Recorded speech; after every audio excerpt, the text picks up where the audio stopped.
Olá pessoal, hoje eu estou aqui com o nosso amigo Ednelson Prado, o cara do marketing político, aqui numa entrevista para o nosso Papo de Dono, uma entrevista bastante interessante, aí, algo um pouquinho diferente do que a gente costuma trazer aqui, até porque é um tema, né, de uma área um pouquinho distinta.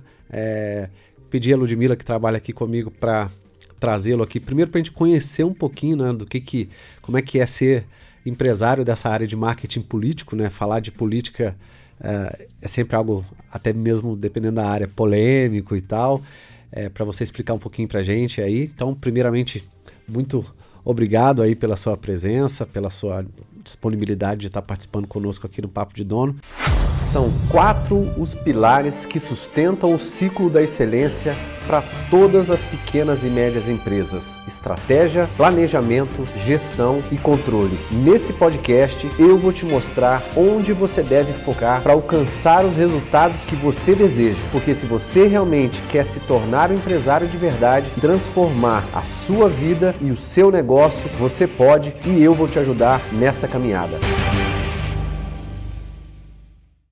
Queria começar, Ednelson, que você se apresentasse, né, para o meu público aí, falar um pouquinho sobre você, né, um pouquinho da sua experiência aí, para que as pessoas possam te conhecer, né, Ednelson, primeiramente aí. Tá certo. É um prazer enorme estar aqui, obrigado pela oportunidade, pelo convite. Eu sou jornalista de formação, né? Tive toda a minha história construída no rádio. Eu comecei muito cedo, comecei em torno dos 17, 18 anos, uma rádio lá em Ubatuba, uma rádio AM. Você é daqui ou é de lá? Eu sou de Ubatuba. De lá. E eu comecei como operador de áudio. E eu sempre falo assim, eu era tão ruim como operador de áudio, que se juntasse os brancos que eu dava num dia, colocasse um do lado do outro, eu tirava a rádio fora do ar uma semana. Porque quando eu comecei, não é como hoje, né? Porque hoje nas rádios você vê lá, computador, tudo automatizado. Certinho. Né? Não, você tinha que segurar o toca-disco, tinha que mixar de verdade, né? Você mixava as músicas. Então eu nunca fui uma pessoa muito calma, assim, de ficar sentado, porque o operador ele tem uma carga horária de 6 horas, né? Sim. Então ficar 6 horas sentados à mesa de áudio, puxado, pra mim não era muito tranquilo. Então eu saía muito da mesa e isso acabava gerando alguns brancos e tal.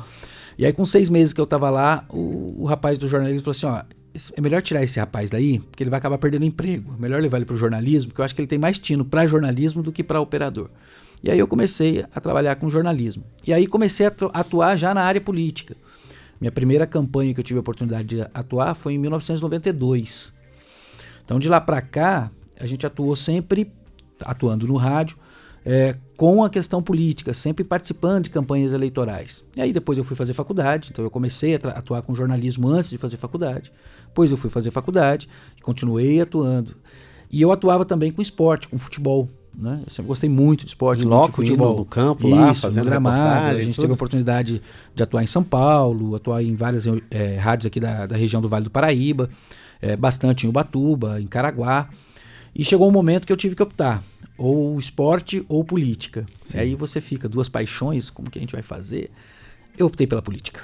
Entendi. E aí a gente se transferiu para Taubaté para atuar. Eu sou concursado da Universidade de Taubaté, então eu tive que assumir o meu cargo na universidade, na rádio da universidade, e aí eu me mudei para Taubaté, e aquela coisa, né, você fica na rádio, aí só rádio, mas você não consegue ficar parado, né, futebol pelo menos você viajava, cada dia você estava numa cidade, acompanhando os times, transmitindo os jogos, e aí a gente acabou optando por ir por esse caminho de empreender. Até porque a gente sabe que em comunicação, ganhar dinheiro com comunicação não é uma tarefa fácil, né? Sim. Então, poucas são as pessoas que trabalham com comunicação e têm um único emprego, né? Então, a gente sempre tem 2, 3 oportunidades. E aí a gente foi começando a atuar com assessoria de imprensa, e aí a gente precisou organizar isso, e aí a gente abriu uma empresa que durante muito tempo ela atuou exclusivamente em situações esporádicas, como freelancer, né? Então eu precisava emitir uma nota, prestava um serviço, então tinha a empresa à disposição, prestava a nota. Isso até 2009. Aí em 2009 a gente começou oficialmente a atuar com a Vinteri Comunicação, aí já voltado para o ambiente digital. A empresa, hoje ela está fisicamente aqui em Taubaté. Hoje ela está fisicamente em Taubaté. E a gente começou então em 2009 a atuar com marketing digital. Ainda tentando entender o que era tudo isso que estava acontecendo, fazendo essa migração do rádio para o digital. participando, fazendo cursos, fiz pós-graduação em gestão de comunicação digital para tentar entender esse ambiente e começar a atuar. E a gente atuou de 2009 até 2012 com empresas e com marketing político. Em 2012 nós tivemos a oportunidade de fazer a primeira participação em campanha eleitoral com marketing digital. E aí a gente já fez e participou de 5 campanhas, sendo 4 aqui no Vale do Paraíba e uma em Rondônia, em Porto Velho. Longe? Então ali a gente entendeu que pela paixão que eu tinha pela política, pelas coisas que a gente tinha conseguido, os resultados que a gente tinha conseguido em 2012, a gente reposicionou a empresa e a partir de 2012 ela passou a atuar exclusivamente com marketing político digital. Que legal.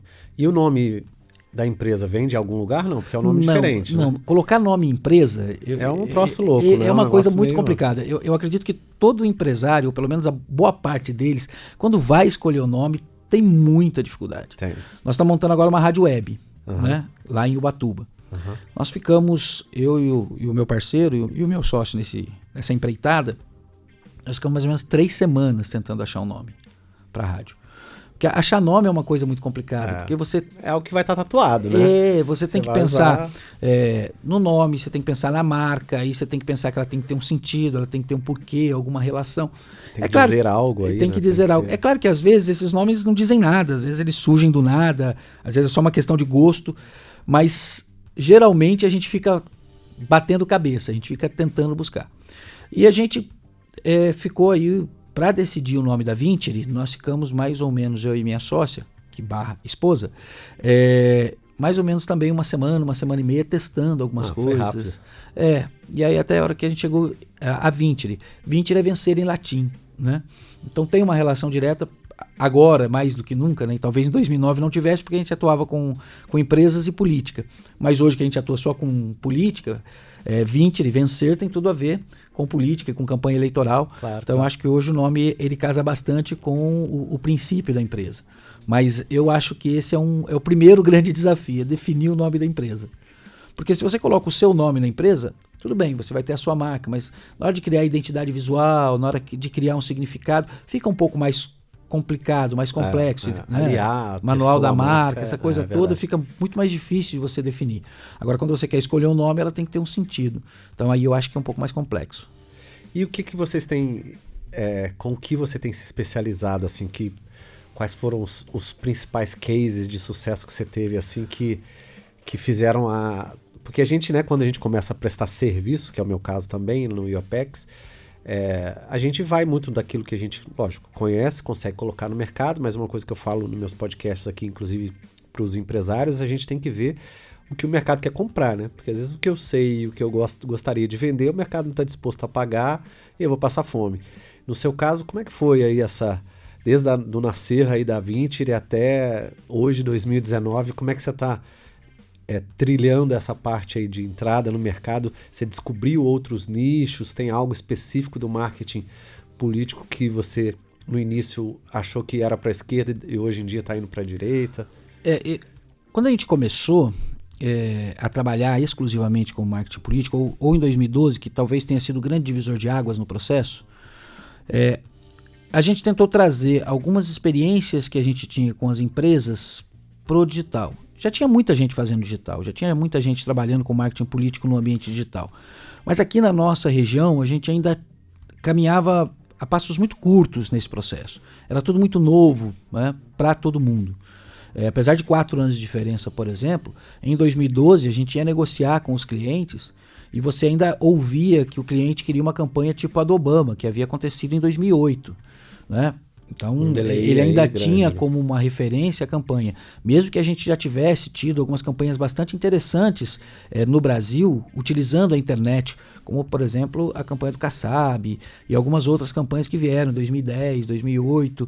Né? Então, já tivemos experiências, mas aqui no Vale a gente percebia que isso ainda estava engatinhando muito. Né? Para você ter uma ideia, em 2012, falava mais alto em alguns momentos o Twitter mais do que o Facebook. Né?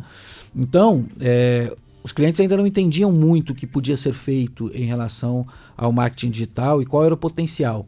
Até para te demandar, né? Até para poder demandar. Então, a gente tentava apresentar algumas coisas, algumas ferramentas, algumas possibilidades, algumas alternativas, mas eles não conseguiam entender. E havia, inclusive, em relação a isso, até uma dificuldade de precificação. Claro. Porque, como eles não conseguiam entender, é aquela velha história que a gente discute em relação à prestação de serviços, né? Quando você está vendendo um produto, ele consegue manusear, né? Ele consegue mensurar. O serviço, muitas vezes, ele não é mensurável no primeiro momento. Né? Muito menos o resultado, né? Até para você falar, vou te dar 10, então vale X. Exatamente. Né? Né? E no marketing digital, isso é um pouco mais complexo em relação à política, porque o ROI ele é um pouco diferente. Porque quando você está falando de marketing digital, principalmente no varejo, você tem uma relação muitas vezes direta entre o que você está informando, o que você está passando adiante para o seu cliente, e quanto isso está retornando de venda, né? Então você faz uma campanha, você faz um trabalho de inbound, você tem uma estimativa de quanto que isso vai resultar em termos de venda. Em alguns momentos essa relação é quase que direta, né? Você consegue estimar. Para o caso da questão política, o ROI ele é diferente, porque ele vai resultar no voto, mas num primeiro momento esse retorno é engajamento, é relacionamento. Então, às vezes, né, lá no começo, o cliente não conseguia entender isso. Até porque, isso e persiste até hoje, ele fica muito atrelado à métrica da vaidade, na quantidade de curtidas, essa coisa toda. E acha que isso é voto. E acha que isso é voto. E a gente tentando explicar que isso não é voto, que o que vai gerar voto é o relacionamento, que vai promover o engajamento e lá na frente gerar a conversão. Né? Então, no começo isso foi um pouco mais complicado. Hoje a coisa é um pouco mais fácil, né? Até porque boa parte da classe política também é empresária, então já se utiliza das redes sociais de outra forma. A evolução na utilização das redes sociais foi bastante significativa ao longo desse tempo também, né? Só te interrompendo, mas fazer um adendo que é legal. Hoje eu vejo assim, né? Eu trabalho com... A base minha é processo, né? Melhoria de processo e tal. Tudo que eu faço eu penso em processo para estruturar a empresa de uma pessoa, ajudar o empresário a melhorar a performance. E hoje, o marketing digital, de maneira mais abrangente, ele virou uma febre, assim como um coach, né? Você olha, cada 3 roladas que você dá no Facebook ou no Instagram, 2 é do coach e o resto é esses caras aí famosos do marketing digital. Então, tem um boom porque são pessoas que estão investindo muito, né? Ganham também bastante, então tem grana para investir e aparece na nossa timeline ali trocentas vezes, né?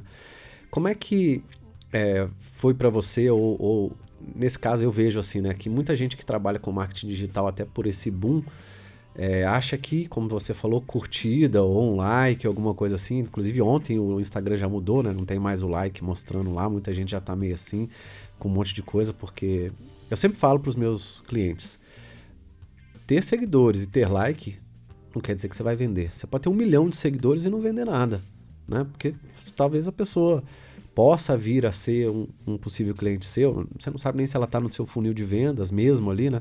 Ela te seguiu uma vez, você está lá como seguidor dela, mas por algum motivo, né?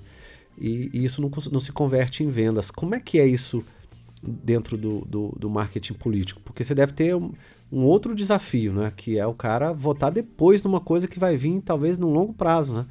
Porque para o cara do marketing digital, eu estou vendendo lapiseira, vou fazer uma campanha que eu sou bom nisso e tal, vou vender lapiseira, faço a propaganda, a lapiseira tá ali agora, né? Se o cara quiser comprar, faço lá, igual a gente começa com um e-book para falar, vender alguma coisa, mas uma campanha, por exemplo, para um deputado que a eleição vai ser só daqui, sei lá, 2 anos, ou né, a cada X anos aí, é um negócio que você precisa trabalhar com vista sempre no longo prazo, aí é mais difícil ainda, né? É mais complicado, mas eles estão começando a entender a importância disso. A eleição de 2018 talvez tenha sido o grande diferencial nesse processo. Um marco aí. Exato, porque a gente vem então desde 2008, né, esperando, 2010 vai ser o ano da eleição da internet, em 2012 vai ser o ano da eleição na internet, em 2014, em 2016, e sempre foi a espera. E a eleição de 2018, ela teve uma presença da internet fortíssima, fundamental, essencial no processo como um todo, né? Principalmente no resultado da eleição presidencial. Então isso, de certa forma, abre o espaço para você conseguir apresentar e mostrar que essa construção ela tem que ser contínua, ela não é imediata. né? E por sorte, a legislação eleitoral também acompanhou, de alguma maneira, essa evolução do processo. Porque antes você tinha muita dificuldade, você não podia, por exemplo, fazer a pré-campanha. Né? Até outubro de 2015, a pré-campanha era proibida. Hoje, a pré-campanha ela é mais importante do que a campanha. A campanha tem espaço reduzido em 45 dias. Você não gera relacionamento. Você curto, não consegue fazer esse trabalho em 45 dias.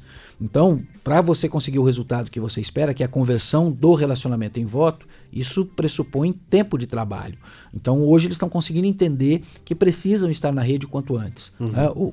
A gente tem como grande exemplo a eleição presidencial e a eleição do Bolsonaro. E o Bolsonaro começou a campanha dele 4 anos antes. Ele começou uma atuação na rede que foi gradativamente aumentando até o período de campanha. Vale lembrar que ele tinha 6 segundos de televisão. Que todo o trabalho dos seus concorrentes foi justamente fechar os acordos que permitissem ter um maior tempo de televisão. E no final das contas ele conseguiu um tempo de exposição infinitamente maior do que os outros em função das redes sociais. Claro que tem uma série de outros fatores, conjuntura política, social, tudo isso interfere no processo. Mas que as redes sociais tiveram um papel importante, tiveram. E hoje a gente entende que o cliente já consegue perceber isso, ele já vem antecipadamente. Ainda tem aqueles que acham que não, ainda tem aqueles que vão deixar para a última hora, mas esses estão correndo um risco, tem um risco muito maior. Porque o relacionamento é a base da rede social. Isso é que muitas vezes eles não entendem.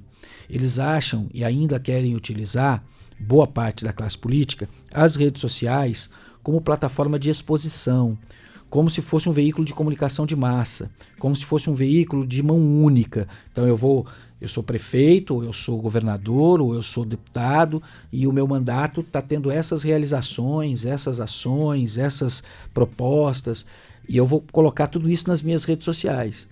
Só que isso satura o eleitor. Não é isso que o eleitor quer saber. O eleitor quer conversar com você. Rede social é relacionamento. E a boa parte ainda não se relaciona. Ainda coloca, deixa lá e até atrai uma audiência, mas não se relaciona com essa audiência. Essa pessoa tende a ter muito mais dificuldade ali na frente. O eleitor quer saber quem você é, quer buscar as suas informações, quer saber o que você faz no mandato, claro. Mas ele quer também saber quem é você como pessoa, quem é você como cidadão, quem é você como família, como é você no seu dia a dia. O que você já fez, o que você vai entregar, propostas. Todas essas coisas. Né? O processo de humanização é extremamente importante. Então, a gente ainda tem algumas barreiras, mas eu acredito que a gente avançou muito ao longo dos últimos anos e eu tenho certeza que a eleição de 2018 foi um divisor de águas nesse processo. Legal. Vamos sair um pouquinho do lado político, né? Que esse não é, a gente estava conversando nos bastidores aí, esse não é o principal objetivo aqui desse bate-papo. O principal objetivo nosso é conhecer o Ednelson do marketing político, digital aí, mas olhando pelo lado empresarial, né? Até para passar aqui algumas dicas, falar alguma coisa aqui para o nosso público aí, porque o Papo de Dono, esse podcast aqui, ele tem essa intenção, né? De levar o seu aprendizado dentro dessa área sua, que é tão diferente, né? Que é show de bola, muito interessante aí, por sinal. Agora vamos né, falar igual a gente fala lá em Minas, vamos mudar de pato para ganso aí. Como é que é ter esse desafio como empresário, né? Como é que foi desde o nascimento da Vintry e você iniciar numa área que teoricamente, sei lá, quantos concorrentes você tem aqui no Vale? Deve ter poucos, né? Poucos. Quando a gente se posicionou como a empresa de marketing político digital, se eu não me engano, a única nesse segmento, voltada exclusivamente para isso, era a nossa. Isso é bom por um lado, né? Eu sempre falo. Eu também tenho poucos concorrentes que fazem da forma como eu faço e tal. É bom por um lado e ruim por outro, né? Porque você não tem métrica de medição, você não tem parâmetros para você saber se esse cara tá barato. Muitas vezes você tem a possibilidade de errar mais, então você tem que buscar outras referências fora. Enfim, tem uma série de coisas que a gente precisa olhar. Mas olhando o Ednelson empresário aí, quais foram, Ednelson, os principais desafios que você passou lá no início e que você tem passado agora em termos de estratégia empresarial para a sua empresa, para a Vintry como empresa, né? A gente, como boa parte dos comunicadores, né, que passam inclusive pela academia, a gente não é orientado ao negócio. Sim. E isso é um grande dificultador. É um problema. Todos os clientes que são técnicos em alguma área que eu trago aqui ou que são clientes meus, falam a mesma coisa. A gente não estudou para isso. Não estudou. Isso é muito complicado. Então, geralmente você vai na cara e a coragem, né? Você tem uma ideia na cabeça e você tem vontade de trabalhar, você tem o conhecimento técnico e você começa a executar o trabalho. E o começo da Vintri foi exatamente assim. Né? Vamos embora, vamos fazer. Vamos fazendo. Principalmente porque ela era, como eu falei no começo, mais para aquele momento de freelancer, aquela coisa toda, era mais... Depois, quando a gente decidiu entrar no ambiente digital, trabalhar com marketing digital, aí a gente começou a querer estruturar como empresa realmente. Só que ainda era urgência. Sim. Né? Presa que eu chamo. Exatamente. E aí, no você seu também... caso é urgência, bem legal. Urgência. Eu chamo de presa, uma das fases da empresa. Que é o que quase a gente... que pese o fato de eu já ter feito, por exemplo, o Empretec. Legal, que eu acho uma ferramenta... Quando é que você fez? Eu fiz em 2008. Eu fiz em 2000. Eu fiz em Ubatuba. Legal. É importante no processo, ajuda bastante, mas mesmo sabendo tudo que precisa ser feito, na agitação, na correria do dia a dia e para fazer a coisa acontecer, a gente acaba abrindo mão de coisas que são extremamente importantes. Sim. Né? Que é a questão, por exemplo, do planejamento, da organização, da previsão. Quando você vai mensurar o mercado, por exemplo, e a gente tentou na questão da precificação, né? Então essa é uma questão extremamente importante. No meu segmento, no segmento de agência, a gente acaba enfrentando uma certa dificuldade na questão do digital, e aí não falando do marketing político, mas falando do marketing digital, a gente teve muita dificuldade porque havia uma preocupação, e a gente tinha contato com várias pessoas de várias agências, uma preocupação de manter a informação com relação ao preço guardada. Né? Então você não tinha parâmetros, você não tinha referência para poder fazer a formatação de preço. Eu acho que essa ainda é uma dificuldade que a gente ainda tem, eu acho que esse ainda é um problema. E é diferente em relação a produto, né? Porque produto, você quer saber, você vai no seu concorrente, você vai lá, olha, compra, vai no supermercado, compra, faz levantamento de preço, fica tudo mais fácil, né? Com relação à prestação de serviço é um pouco mais complicado. Então, eu acho que um grande dificultador que a gente teve muito no começo foi com relação à questão de preço. Porque você não tem parâmetro, você não sabe se você está cobrando barato ou se você está cobrando caro no mercado. Você não tem referência. E você abriu a empresa em quanto tempo? Do momento que você falou, cara, vou fazer isso até a porta estar aberta e batalhar o primeiro cliente, como é que foi? Olha, nós ficamos pelo menos 6 meses, o único cliente entre a gente tomar a iniciativa, fazer todo o trabalho para a abertura da empresa, aquela coisa toda. A formalização. A gente levou algum tempo, acho que uns 3 ou 4 meses o processo todo.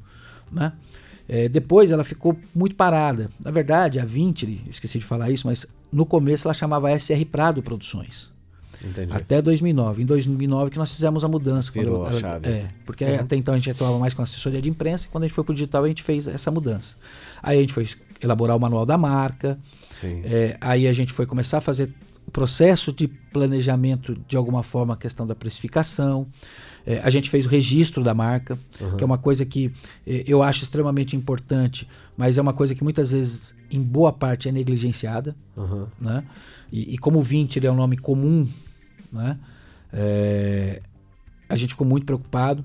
E aí, um detalhezinho, tinha uma agência chamada Vintri, em Brasília, que também atuava nesse segmento. Isso foi uma falha até que a gente cometeu, porque a gente só descobriu isso depois que a empresa já estava andando. E aí a gente foi registrar a marca. Né? Até porque nós estamos falando de uma empresa de marketing político em Brasília. Né? E isso sempre causou pra gente uma grande preocupação. Um constrangimento. Não, uma preocupação. Né? E aí com a marca registrada nós solicitamos e eles trocaram o nome. Não é o correto.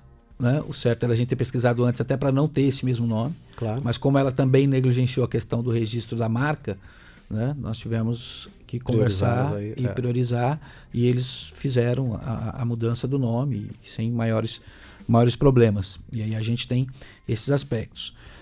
Durante muito tempo, assim, a partir do momento que a gente definiu a Vintri como uma empresa de marketing digital, a gente ficou 6 meses atuando exclusivamente em prol da Vintri, sem clientes. Né? Entrar no mercado não é uma tarefa fácil. Com certeza.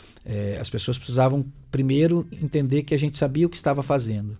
E a única possibilidade que a gente tinha era produzir os conteúdos para os nossos canais digitais para ter que apresentar. O cliente, né? Exatamente.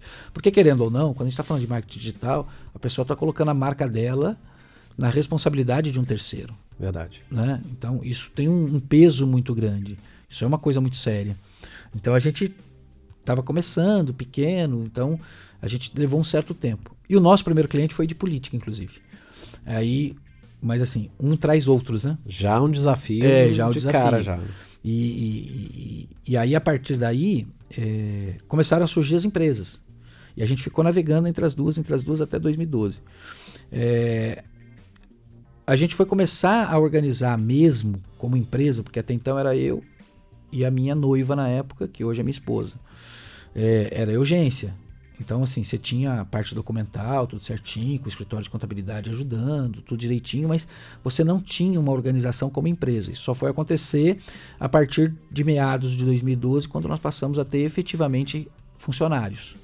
Aí a coisa começou a ter que ser mais organizada, mais ordenada, porque a gente tinha um número maior de clientes, precisava de uma mão de obra maior, e aí a gente foi em busca de contratações, e aí você passa a ter algumas outras responsabilidades. Né? Claro. Não só as responsabilidades tributárias, mas você tem responsabilidade nos processos, como um todo. Uma coisa é eu saber, eu tenho 3, 4 clientes, sou eu e a minha esposa, cada um cuida disso, né? Divide direitinho o que vai fazer. Quando você tem cliente, você começa a ter funcionários, você começa, você tem essa responsabilidade. Divisão do organograma. Exatamente. Né? A coisa é um pouco mais complicada. E no começo eu confesso que a gente apanhou um pouco. Aí a gente foi até o Sebrae, né?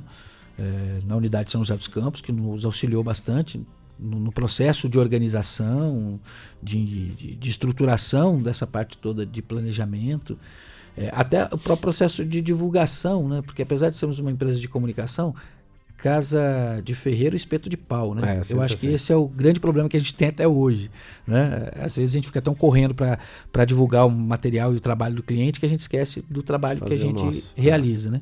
Então a gente foi em busca de todo esse apoio, de toda essa informação. Ajudou bastante. E o resto foi meio no braço, aprendendo com erros e acertos, né?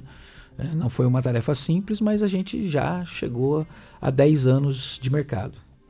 Legal, show de bola. Essas caminhadas assim que a gente tem, né, de passar por fases, primeiro são importantes, né, porque você vai aprendendo logicamente infelizmente com erros, né, poderia ser com os acertos também, mas a gente aprende mais, obviamente, errando e vendo aí o que a gente errou. Perdi dinheiro aqui, poderia ter ganho lá, isso eu não deixei de fazer, ou perdi o cliente lá por causa disso, a gente não sabe se é preço, se é, sei lá, qualquer outro motivo, né, não tem a estruturação, né, nas minhas mentorias, né, eu chamo de mentoria consultiva, porque eu uno um pouquinho de mentoria com consultoria.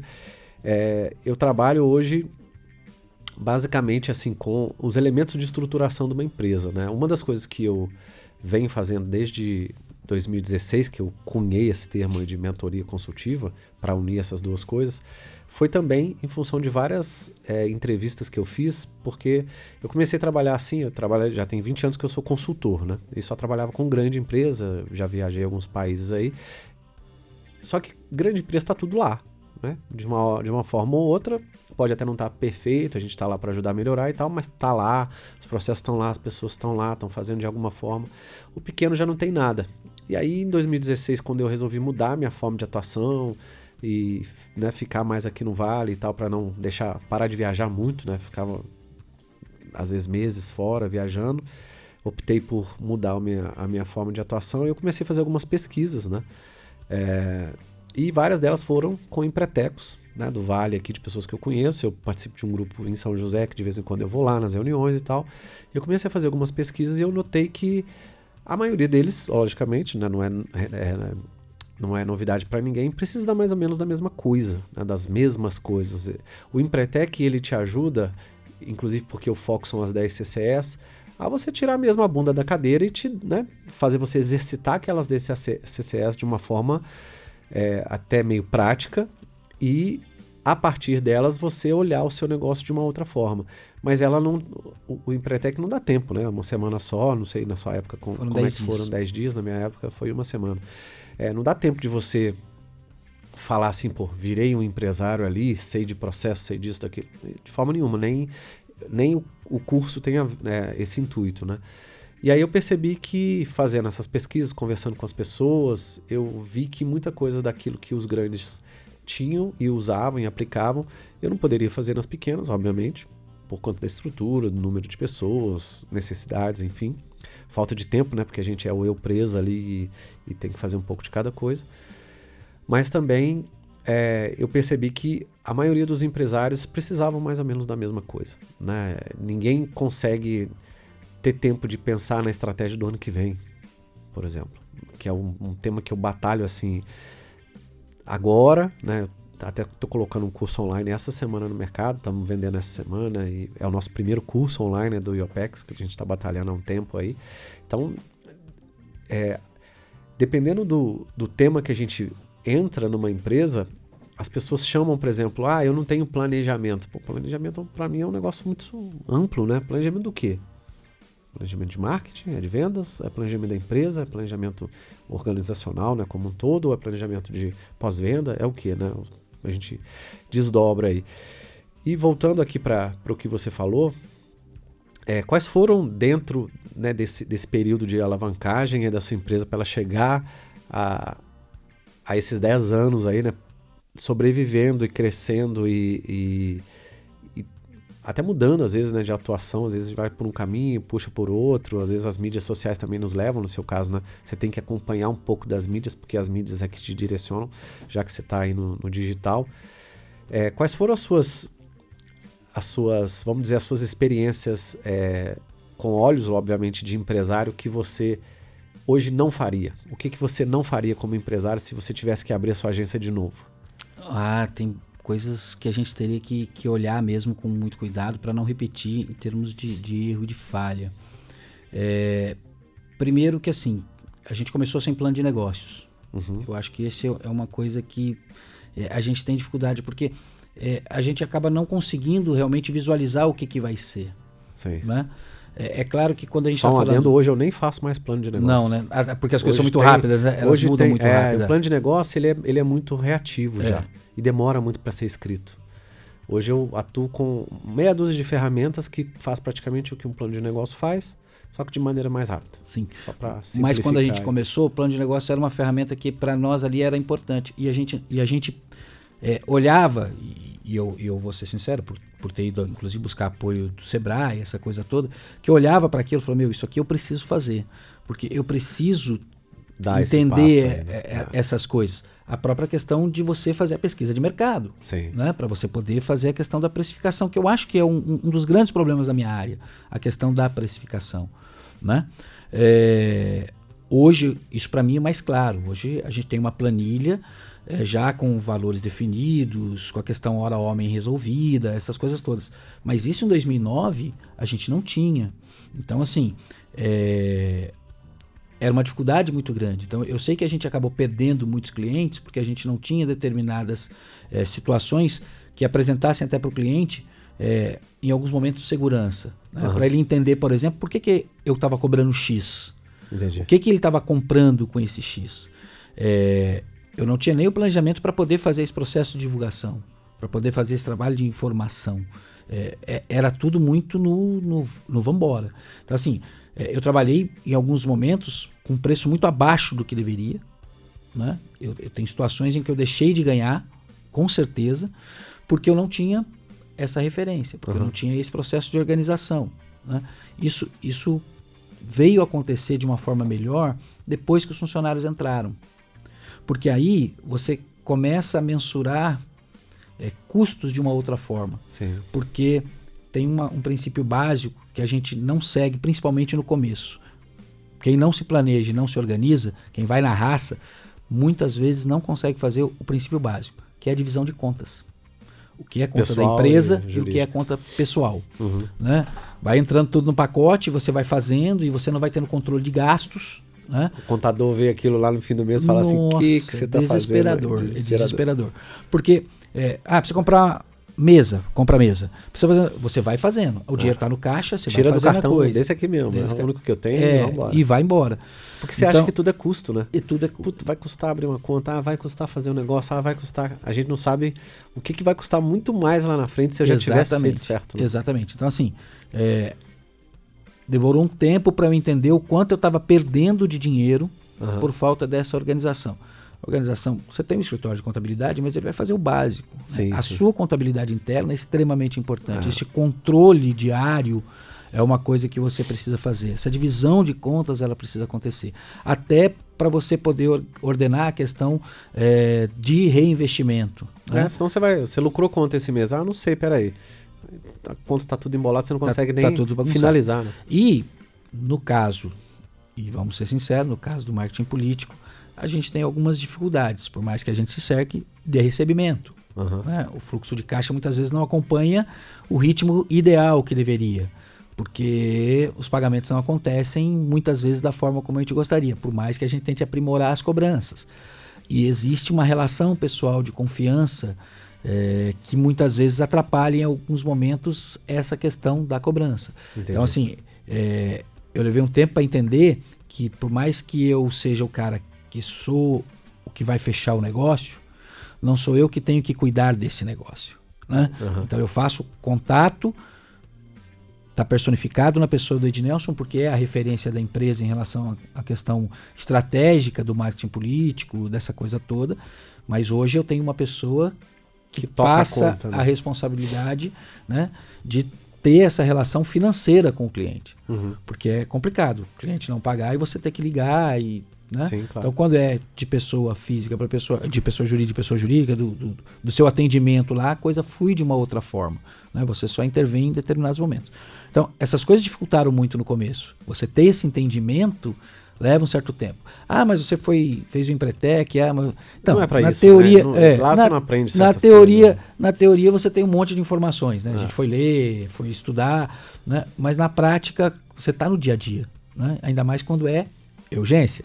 Aí depois é que você vai começar a organizar isso de uma forma mais ordenada para a coisa acontecer.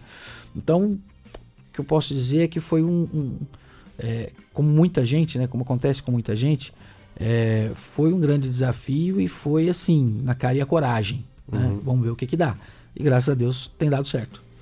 O que dá para ver, né, e eu percebo não só contigo, mas com diversas outras pessoas, todo mundo fala assim, mas eu comecei porque eu tive que começar, eu abri uma empresa que eu tive que abrir, e eu tenho uma especialidade que eu quis vender, e eu achei que dava certo por conta do mercado, enfim, independente dos motivos, né, ou do motivo ou dos motivos, mas duas coisas sempre acontecem que eu vejo, né? A gente perde muito dinheiro por não saber ter feito certo, desde lá de trás, fala, poxa, quanto dinheiro eu poderia ter gasto, ou não perdido, né?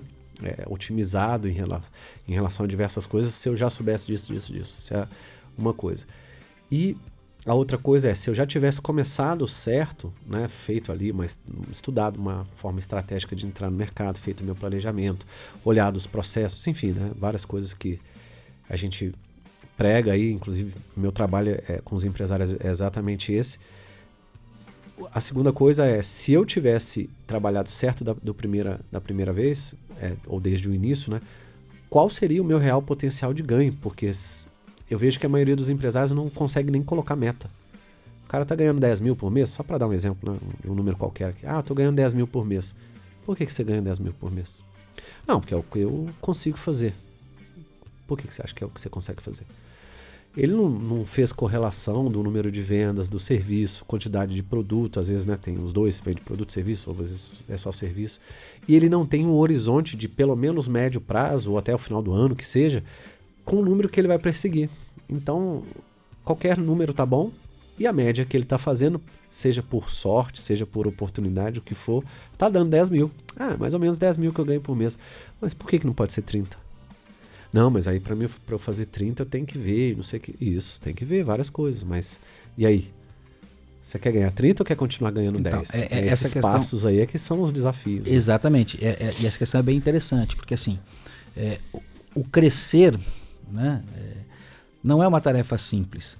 Não é porque o mercado não lhe permite, é porque nós temos também que considerar que nós estamos num país onde, se, por exemplo, você tem uma carga tributária que te assusta. Altíssima. Né? Você tem, talvez a gente ainda vá sentir os reflexos disso em função do pouco tempo, mas a gente tinha uma lei trabalhista que era extremamente pesada. Né? Agora deu uma Agora a coisa gente, avançou e a gente acredita que as coisas avancem um pouco mais. Então, assim, às vezes, em alguns momentos, você tem até medo de crescer.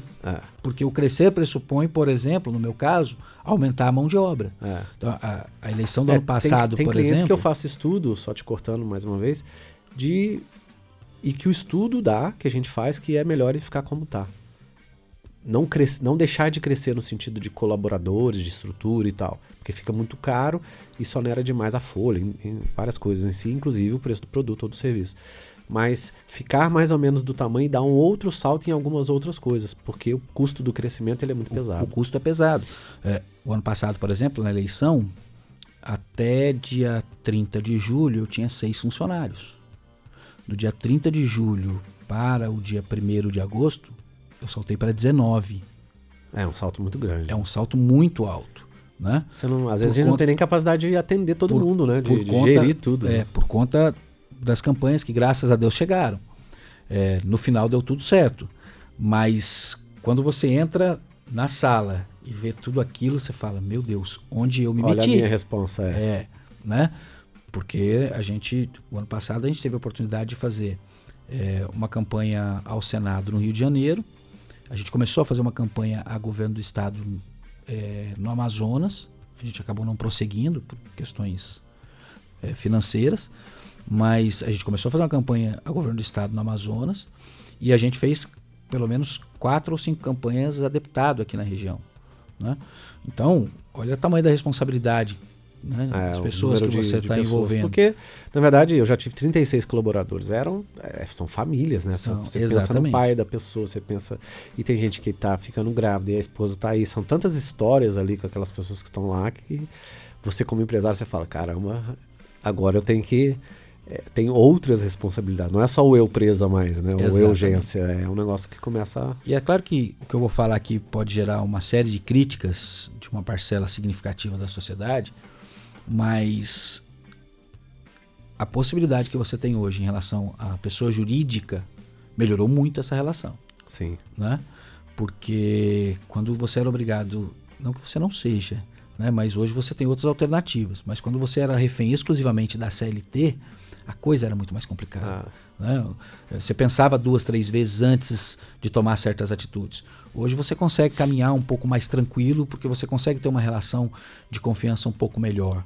Né? A gente ainda vai sentir o que isso tudo vai resultar. Né? Eu acho que ainda é muito cedo, mas a gente já começa pelo menos a visualizar que a máquina está um pouco menos pesada. E aí você consegue fazer algumas projeções. Né? Mas de maneira geral. Né? Eu vejo, tem pessoas mais novas, né? A própria Giovana que trabalha comigo, é estagiária e tal. Uma hora talvez a gente contrate, não sei o quê, mas o que eu penso, né? Essa geração dessa idade, que é uma geração que é diferente da nossa, ela já pensa diferente. Então, para ela é muito melhor esse modelo de agora, pelo que eu discuto com eles, do que o modelo antigo. Não que as pessoas de hoje também não queiram ser CLT, mas elas já sabem que ingessa mais para o empresário, elas já têm uma consciência maior e querem também pular de galho em galho muito mais vezes. Né? A nossa geração, a sua, não sei quantos anos você está agora, mas as gerações mais passadas, a gente pensava em ficar no emprego por mais tempo, né? Os nossos pais trouxeram isso pra gente e tal, não sei o quê. Da minha,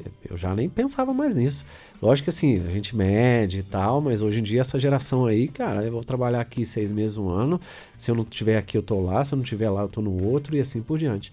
E isso ajuda para quem é empresário, porque você tem toda a carga demissional que você tem que pagar, férias, 13º, conta disso, daquilo, que não só é oneroso para a máquina, né, do empresariado que precisa contratar, que faz com que ele não contrate, porque ele fica com tanto receio de que vai dar pau essas coisas, que ele vai tomar um processo, que não sei o que, se o cara sai vai me pôr no pau e tal. Não que é controverso isso mesmo, esse assunto é meio delicado, mas com as pessoas que eu tenho acesso, né, que eu tenho conversado, tanto clientes quanto os meus colaboradores aqui, hoje eu vejo que você ter contratos muito mais bem feitos, estabelecidos, logicamente com regras, com tudo, né, muito bem feitinho, tem sido muito mais proveitoso e lucrativo para ambas as partes, porque você pode reverter o custo daquele funcionário que ia custar X se ele fosse CLT e voltar para ele de maneira até líquida, né? Você pagando menos imposto e ele recebendo mais. Para você ter uma ideia, eu tenho um amigo, um grande parceiro e 30 anos de amizade, ele tem uma empresa de segurança. Ao longo dos últimos 14 anos, um dia nós sentamos e ele foi me mostrar a conta. Ao longo dos últimos 14 anos, ele pagou R$1 milhão De folha. de dívidas trabalhistas. Dívidas trabalhistas. Por conta dos Nossa, eu processos. nunca paguei um centavo, graças a Deus. E assim, desse 1 milhão, a gente acredita aí que pelo menos uns 900 mil ele não tinha que ter pago. Escapatória, né? Não, e que não tinha que ter pago. Porque a gente tem uma justiça trabalhista, mas a gente tinha uma situação que era muito pior, né? Porque hoje você tem a denúncia vazia, antes você não tinha. Né?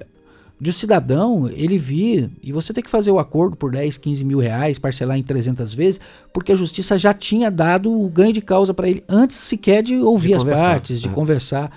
Então, assim, o volume que ele movimenta é um volume que permitiu a ele fazer esse pagamento. Mas quantas empresas que já não quebraram por conta disso? Eu tenho né? dois Porque amigos que quebraram. Hã? Eu tenho 2 amigos que saíram 4 pessoas, um saiu 4, outro saiu 6, assim, puf. E o cara teve que fechar. Pra começar de novo, aí abrir outro CNPJ, aí aquela dor de cabeça, o cara ficar 6 meses, aí a família. E as pessoas que estão lá do outro lado não sabem o que também o empresário vai passar, né?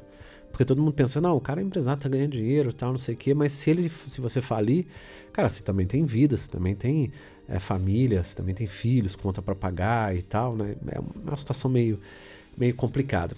Mas voltando aqui pro nosso assunto, agora vamos olhar o lado positivo. O que você acha que foi legal nos últimos anos?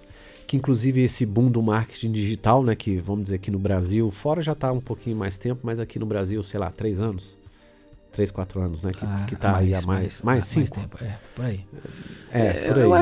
Eu acredito que desde que o Twitter, né, bombou, a coisa avançou muito. Né? Vamos colocar esses 5 anos, vai. O que de 5 anos para cá, com esse boom também do marketing digital como um todo, você como empresário fez, agora olhando a parte positiva, que foi legal pro seu negócio, que ajudou, assim, que você ou descobriu uma ideia nova, ou foi por um caminho que também foi interessante, mudando, sei lá, alguma coisa? A questão, e aí para mim a coisa é bem clara nesse sentido, são os aprendizados, né? Eu acho que é a construção. A gente foi assimilando situações e visualizando o mercado de uma forma diferente e tendo possibilidades a mais, né? Então, trazer as ferramentas do marketing digital para o marketing político deu para a gente um salto interessante. Todas elas funcionam assim 100% ou tem adaptabilidade? A gente consegue adaptar muita coisa, né? A própria questão do embalde, por exemplo, né? É uma coisa que você faz ali voltada para a venda, né? Mas que você consegue adaptar e trabalhar tranquilamente no marketing político para você atrair audiência, para depois você fazer o processo de cativar e converter. A gente está lançando, por exemplo, um software agora de gestão de mandato. Então, olhar o mercado de uma forma clara, entender os gaps, entender os espaços, entender o que buscar, eu acho que é extremamente interessante. As relações com outras empresas, as parcerias, né? Em alguns momentos a gente observava que quando a gente cuidava só de empresa, né, cada um estava cuidando do seu. No marketing político, uma coisa que tem sido bem interessante são as parcerias, as uniões. Um espírito mais colaborativo. Por quê? Porque dependendo do tamanho da campanha, uma agência só não dá conta. Sim. Né? Ou às vezes uma agência tem uma especialidade e ela precisa de uma outra que tenha outra especialidade. Por exemplo, a gente tem um foco muito grande na produção de conteúdo e relacionamento. Agora, eu estou querendo dar um salto para trabalhar melhor a questão de data science. Mas a gente tem um foco, né? Uma coisa a gente tem um foco muito grande no relacionamento. Então a gente já fez parcerias com outras agências em campanhas só para fornecer conteúdo e relacionamento. Legal. E ela cuidando, por exemplo, de estratégia. Então eu entendo que isso é extremamente interessante. Isso proporcionou a gente a avançar em algumas coisas, a participar de alguns eventos bem interessantes. Inclusive a gente teve agora em junho em Portugal, participando de um evento de marketing político digital em Portugal. Em função do trabalho que a gente realiza. Eu lancei um livro em fevereiro do ano passado, de marketing digital. Isso me aproximou de várias agências. Né? Então, cria autoridade, né? O livro te ajuda criou autoridade e abriu espaços para as parcerias. Isso foi muito interessante. Então, tem esse lado positivo das coisas que você consegue realizar. Mas eu acho que o mais gostoso de tudo, como empresário, em termos de realização, não é só ver a empresa dando certo, mas é você ver o seu time dando certo. você vê as pessoas envolvidas, né? A gente pega no pé, né? Claro, é nosso papel, fazer o quê? Mas eu gosto muito da minha equipe e assim, como eu disse, de um dia para o outro eu saí de 6 para 19. Então passaram pessoas muito boas pela agência. Algumas ficaram, outras foram embora, algumas começaram ali, porque você gostar de marketing político não é para todo mundo, né? É verdade. O que a gente tenta aliar ali é quem gosta de marketing digital com quem gosta de política. Nem sempre você consegue isso. As duas coisas. Então assim, a pessoa ela cumpre com o melhor do seu papel, mas não é aquilo que ela quer. Né? Então a gente viu algumas pessoas que começaram ali porque elas precisavam e a gente deu oportunidade para elas aprenderem, para elas entenderem, né? Porque uma coisa é o que você vê na faculdade, uma coisa é o que você vê na prática do dia a dia, e dali elas saltarem para outras coisas. Isso para mim eu acho que é extremamente positivo, eu acho que isso é interessante, você abrir portas. Eu me recordo que quando eu estive na Bandeirantes em São Paulo, na equipe de esportes, o diretor de esportes era o Sérgio Cunha. E ele me falou uma coisa que marcou muito a minha vida. E eu tento passar isso para os meus funcionários, para os meus colaboradores. Vá para onde você quiser ir. Só se preocupe sempre em deixar a porta de onde você saiu aberta. Porque você não sabe o dia de amanhã se você vai poder voltar ou não. Fui pedir um dia um conselho para ele se eu ia para uma emissora X. Ele falou assim, vai para onde você quiser. Só deixa a porta aberta se você precisar voltar, caso dê algum problema. E é o que eu falo para eles. Então assim, teve colaboradores que foram dali para outras agências e saíram super numa boa. Porque ao longo do período lá, eu insisto muito em conversar sobre isso, em falar, não tem problema sair. Claro. Porque você tem que buscar o que é melhor para você. Né? Em determinado momento você acha, agora eu quero ter a minha empresa, ou agora eu quero ir para outro lugar. Bora lá, né? Lógico. Mas vamos tentar fazer com que esse sair seja um sair positivo para todo mundo. Porque amanhã será um prazer estar de volta. Sim. E olha, vamos falar que já passaram uns 30 funcionários pela Vintler nesses 10 anos. Eu posso dizer para você que pelo menos uns 25, 26, a hora que quiserem, podem bater lá, que se tiver vaga, voltam com toda a satisfação para mim. Legal. E pra gente ir caminhando aí meio que pro final, se você tivesse que falar, não vou dizer nem conselho, mas assim, uma dica ou algo que seja interessante da sua vida como empresário aí nesse mundo tão interessante que é do marketing digital político, né, bem específico até.